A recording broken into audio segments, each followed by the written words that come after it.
Chapter 9. As consciousness returned, I found myself lying with my head cradled in Dallas's lap. The room was bathed in the warm glow of sunset. Her thighs were cushiony beneath my head, and for a fleeting moment I wondered if I had succumbed to her in a feverish haze. I mumbled, "Son, not down." She leaned in close and whispered, "Shh, shh." It was pure bliss, and I slipped back into oblivion.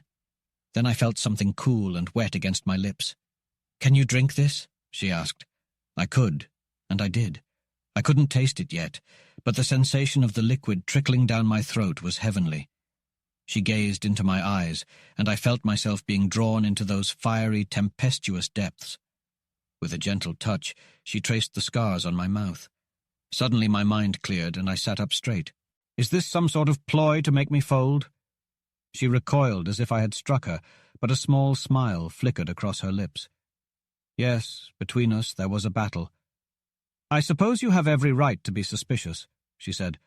"But if I tell you what I know about Lyric, will you trust me then?" I looked her straight in the eye and replied, "No." To my surprise, she threw her head back and laughed. I flexed my wrists, which were now free, but the skin was torn and chafed, and my arms ached to the bone. When I moved, sharp pains shot through my chest.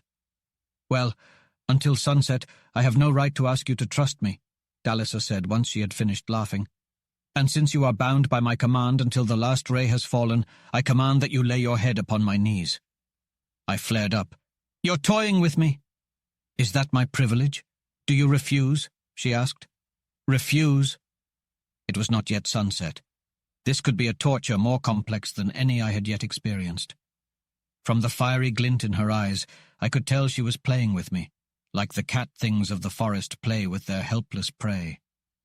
I grimaced in humiliation as I lowered myself obediently until my head rested on her fur-clad knees. She murmured, smiling, "Is this so unbearable, then?" I said nothing. I could never forget that, despite her human appearance, Dallas's race had been around long before the Trantor Empire had left their home star. The mind of Coruscant, which had been mingling with non-humans since before recorded time, was unfathomable to outsiders. I was better equipped than most Earthmen to keep up with its surface acts, but I could never pretend to understand its deeper motivations. It worked on complex and irrational logic. Mischief was an integral part of it. Even the deadly blood feud with Lyric had begun with an over-elaborate practical joke that had cost the service several thousand credits worth of spaceship. And so, I could not trust Dallisa for an instant. Yet it was wonderful to lie here with my head resting against the perfumed softness of her body. Suddenly, her arms were gripping me, frantic and hungry. The subdued thing in her voice and her eyes flamed out hot and wild. She pressed the whole length of her body to mine, breasts and thighs and long legs, and her voice was hoarse. "Is this torture too?" Beneath the fur robe she was soft and white, and the subtle scent of her hair seemed a deeper entrapment than any. Frail as she seemed, her arms had the strength of steel, and pain blazed down my wrenched shoulders, seared through the twisted wrists. Then I forgot the pain. Over her shoulder, the last redness of the sun vanished, plunging the room into orchid twilight.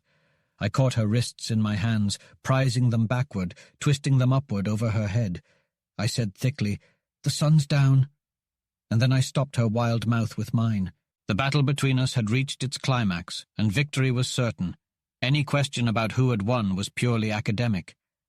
In the night, while her head rested on my shoulder, I found myself staring into the darkness, unable to sleep.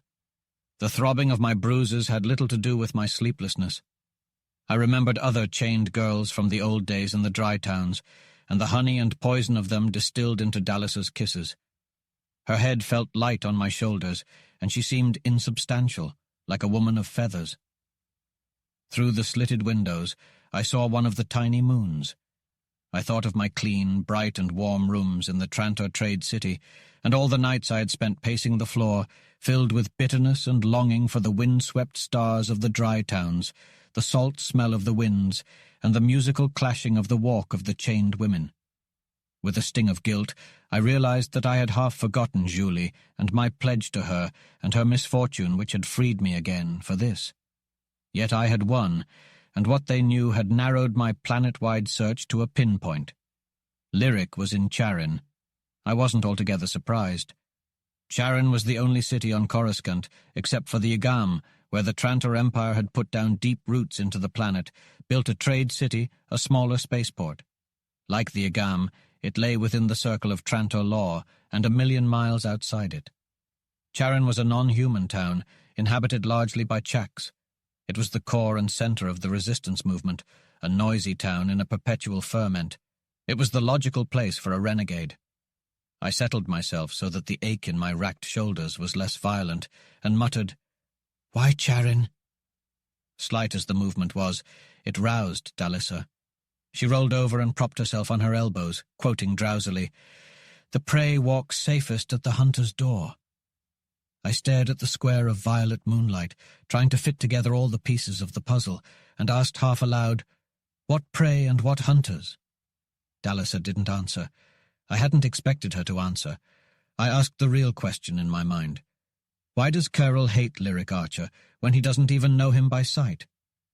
"There are reasons," she said somberly. "One of them is Melin, my twin sister. Kirill climbed the steps of the great house by claiming us both as his consorts.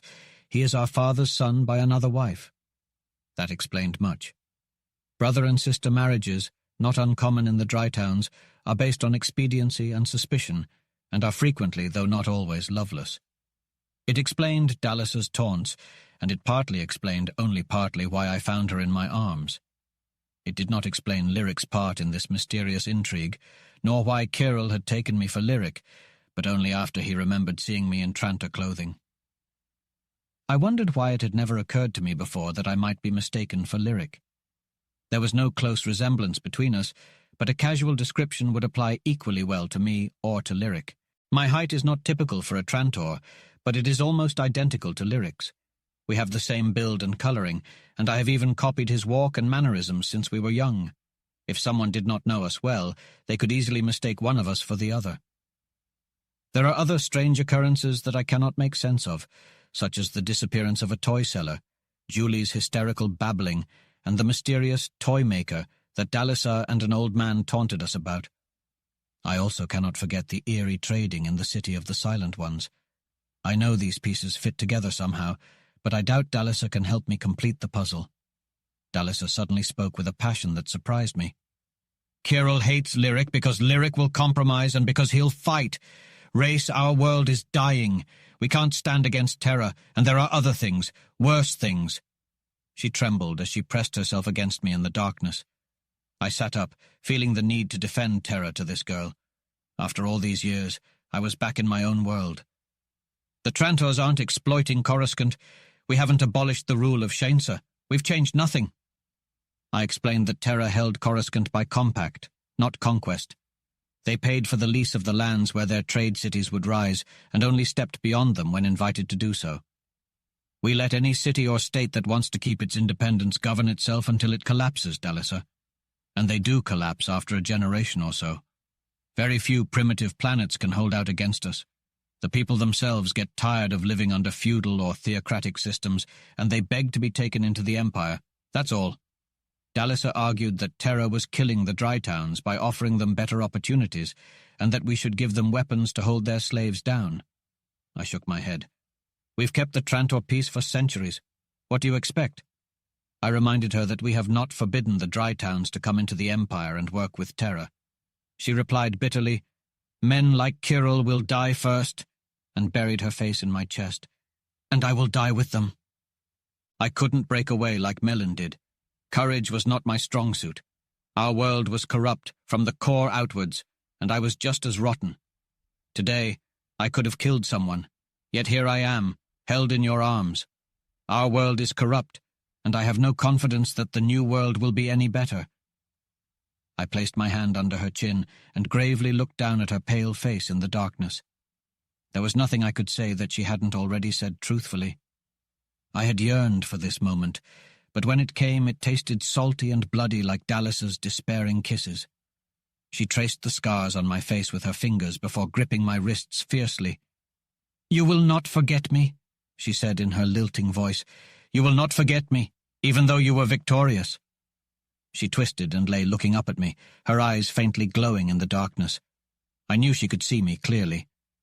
"I think it was my victory, not yours, Race Drake," she said. On impulse, I unclasped the heavy jeweled bracelets from her delicate wrists. She let out a stifled cry of dismay. Then I tossed the chains into a corner before pulling her fiercely into my arms and kissing her again. I said goodbye to her alone in the reddish, wind-swept space before the great house. She pressed her head against my shoulder and whispered, "Race, take me with you." In response, I picked up her narrow wrists and turned them over on my palm.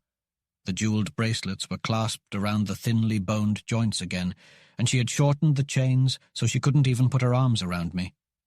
I lifted her punished wrists to my mouth and kissed them gently. "You don't want to leave, Dalisa." I felt sorry for her.